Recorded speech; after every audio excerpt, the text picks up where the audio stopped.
किसने आप सभी को हक दिया है? एक तो ऊपर से तो एज कैटेगरी का छूट नहीं है 18 से 23 ईयर्स तक। जो जनरल घर से जो बिलोंग करता है, जो जनरल कैंडिडेट का बच्चा है, आप लोग सोचते उसका हालत क्या हो गया है? एक रिक्रूटमेंट का उसका एज पूरा का पूरा ख़त्म। अगर सोच लीजिए उसका मेडिकल में कुछ करेंगे बेरोजगार के लिए, जितने भी यूथ है। आप सभी लोगों ने सुबह से लेकर शाम तक देख रहे हो कि अब यूट्यूब में और ट्विटर में ट्रेंडिंग हो रहा है एक टॉपिक बेरोजगार के लिए। तो ऐसा क्यों होगा? पहले तो ऐसा नहीं होता था। अब डिजिटल इंडिया हो गया है, तो क्या अभी नौकरी के लिए पढ़ना और उसके साथ ट्विटर में ट्वीट करना कंपलसरी हो गया क्या? सरकार को यही मतलब सरकार को पता चलेगा कि हाँ देश में यूथ है, बेरोजगार है, उसके लिए ट्विटर में ट्वीट करना होगा। चाहे सीजीएल हो, चाहे एसएससी हो, चाहे रेलवे हो, चाहे जो भी हो। पहले तो आज सबके लिए मैं बात करूंगा, एसएससी जीडी कांस्टेबल कैंडिडेट के लिए भी बात करूंगा। लेकिन पहले क्या होता था? इतना ज़्यादा टेक्निक नहीं था, इतना आपका अभी जो आप लोग मोबाइल देख रहे हो वो भी नहीं था, इतना ज़्यादा कंप्यूटर नहीं था, नेट कनेक्शन नहीं था। वो टाइम में अच्छे से एक रिक्रूटमेंट कंप्लीट होने के जाने के बाद अगर एक बच्चा अच्छे से पढ़ लिया, मतलब कोचिंग सेंटर में जाता था, चाहे जो भी है, उसको उसका 1 साल के अंदर एक टाइम होता था कि इस टाइम में इसको पूरा कंप्लीट हो जाएगा। लेकिन अब क्यों नहीं हो रहा है? अब तो पूरा डिजिटल इंडिया हो गया है। आप मोदी जी आपने बताया था कि अब डिजिटल इंडिया हो गया है, सब कुछ काम बहुत अच्छा से तेज़ी से होगा, ग्रो होगा। आपके लिए ग्रो हो रहा है आपका लाइफ स्टाइल। बेरोजगार के लिए कुछ भी नहीं चेंज हुआ है भाई। ऐसा क्यों हो गया है कि अब यूथ को, देश का बेरोजगार को मतलब पढ़ने का टाइम तो अब नहीं मिलेगा, क्योंकि अब तो ट्विटर में ट्वीट करना होगा सब कुछ करने के लिए। तो ऐसा सरकार क्या ज़रूरत है? देश का जनता सबसे ज़्यादा बेवकूफ़ है। आप लोग सब कुछ देख रहे हो मेरे भाई कि सरकार क्या कर रहा है।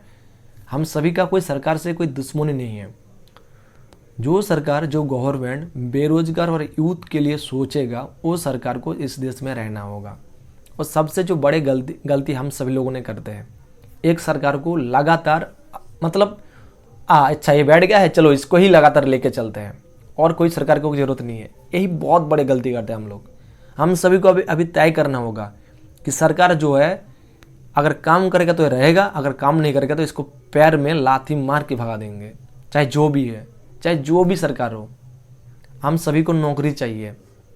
अभी एसएससी जीडी कांस्टेबल कैंडिडेट के लिए बात कर लीजिए।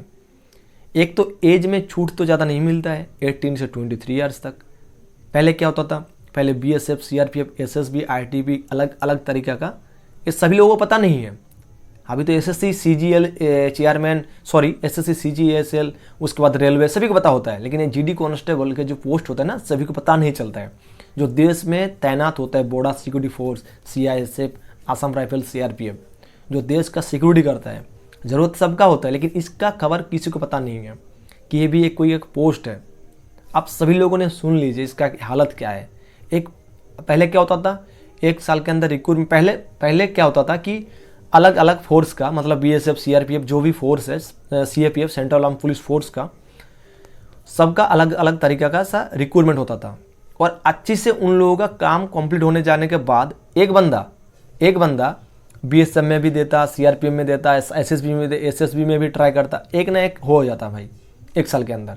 उसके बाद बीजेपी सरकार, चाहे जो भी सरकार, एक क्या किया कि एक बोर्ड कर दिया 2011 से 2011 से एसएससी का, स्टाफ सिलेक्शन कमीशन के अंदर, कि अब चाहे जो भी है, सरकार ने पता चला कि हाँ इसका बहुत ज़्यादा पैसा बर्बाद हो रहा है, तो ठीक है, इसका एक प्रोसीजर होगा कि इसके लिए एक बोर्ड को दिया जाए, ये अच्छे से काम कर लेगा। ठीक है, पहले तो बहुत अच्छा होता था, 2011 में फास्ट आ गया। 1 साल के अंदर इतना ज़्यादा वैकेंसी, हाँ टाइम तो लग जाएगा, वो तो सबको मालूम है, 1 साल तो लगेगा ही, क्योंकि इतना ज़्यादा इंडिया है, ऑल ओवर इंडिया का। 1 साल के अंदर एक रिक्रूटमेंट पूरा कंप्लीट। ऐसा 3 साल तक, जितना दिन ये सरकार नहीं था, मोदी जी, तब पूरा अच्छे से कंप्लीट हो गया था। तब ना था ऑनलाइन एग्ज़ाम, ना था ऑनलाइन अपॉइंटमेंट, ना था ऑनलाइन एडमिट कार्ड। अब क्या हो गया? अब हो गया कि एक रिक्रूटमेंट 2015 के बाद, 2015 के बाद 2018 में आया। अब 2018 के लेकर अभी 2021, मतलब इस साल तक पूरा कंप्लीट नहीं, मतलब पूरा लेकर चला गया। और तब जाकर एक काट ऑफ पूरा हाई हो गया है। जो भी हो गया, वैकेंसी कम कर दिया गया है, ऐसा क्यों करोगे आप लोग? किसने आप सभी को हक दिया है?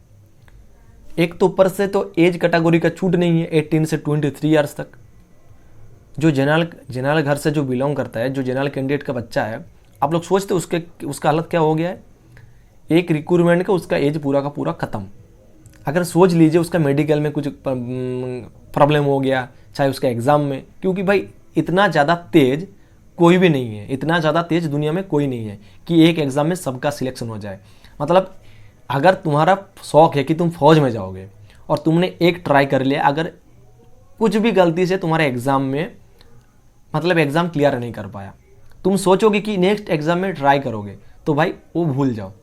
इस सरकार के ज़माने में वो भूल जाओ, क्योंकि ये सरकार बेरोजगार के लिए नहीं है। ये सरकार देश का जो भविष्य है उसका सपने के लिए भी नहीं है। ये तो अपने मौज मस्ती के लिए बिजी है। तो मैं यही बताना चाहता हूँ कि सरकार से रिक्वेस्ट है कि एसएससी जीडी कांस्टेबल का अलग तरीके से रिक्रूटमेंट कीजिए। फोर्स का काम फौज को दीजिए, और नहीं तो एसएससी को दीजिए और ये रिक्रूटमेंट 1 साल के अंदर कंप्लीट कर दीजिए। और एज का छूट चाहिए, एसएससी जीडी कांस्टेबल में एज का छूट चाहिए, 24 या 25 ईयर्स तक चाहिए। और जो दिल्ली में धरना प्रदर्शन कर रही है उस भाई बहन का भी बात आपको सुनना होगा। गवर्नमेंट ना जो है ना बहुत फालतू का सरकार है, एक काम अच्छे से ढंग से नहीं करता है। वो अपने लाइफ के लिए ठीक है और बेरोजगार के लिए सरकार एकदम फालतू है, बेकार है। इसलिए मैं कहता हूँ कि जितने भी बेरोजगार है अब उठो और जागो, सरकार को पता चले। और एसएससी जीडी कांस्टेबल का एक रिक्रूटमेंट 1 साल के अंदर होना चाहिए, और नहीं तो अलग तरीके से करना चाहिए। जय हिंद, जय भारत। अब आपके हाथ में सब कुछ है, अब सोचो आप क्या कर सकते हो।